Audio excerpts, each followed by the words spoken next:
హైదరాబాద్ గోషామహల్లో నాలా danger bells మోగిస్తోంది. ఇప్పటికే 8 సార్లు నాలా కుంగిపోగా జీహెచ్ఎంసీ చేపట్టిన మరమ్మతు పనులు ముందుకు సాగకపోవడంతో 3 నెలలుగా ఓల్డ్ ముంబై హైవే మార్గం మూతపడింది.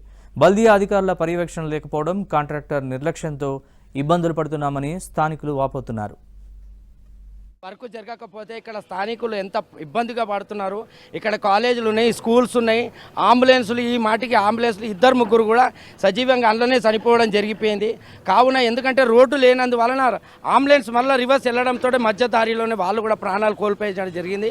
అలా 3-4 అంబులెన్స్లలో ప్రాణాలు కోల్పోవడం జరిగింది. కావున ఇక్కడ చిట్ట బిజినెస్ చేసుకునే వాళ్ళు ప్రతి ఒక్కరు కూడా ఎంత ఇబ్బందికరంగా మారిపోతుందంటే మరి ఈ ప్రభుత్వం ఏం పని చేస్తుందో, ఎందుకు ఇంత నిర్లక్ష్యం చేస్తుందో మరి నాకు అర్థం. ఏ ఒక్క స్థానికులకు కూడా ఒక జాబ్ చేసుకోవాలన్నా, ఒక అడ్డ మీద కూలీలు నిలబడాలన్నా మరి ఇక్కడ ఇంత పెద్ద సంస్థ కాలేజీలు ఉన్నాయి, మరి ఓఎస్ గారికి సంబంధించినవి, మరి అక్కడ కాలేజీలకు పిల్లలకు కానీ ప్రతి ఒక్కరికి సంబంధించింది కానీ ఏది కూడా ఇక్కడ రెస్పాన్స్ లేదు. Of around 15 to 20 crores per day, and if this main road is only not good, how do you expect us to do the business, and how do you expect us to pay the taxes?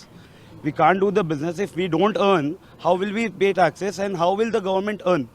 పోతుంది government తెలుస్తలేదు. GST yearly 110 crores కట్టేది plywood timber market వాళ్ళు ఇక్కడ business మొత్తం stand still చేసి పడేసారు.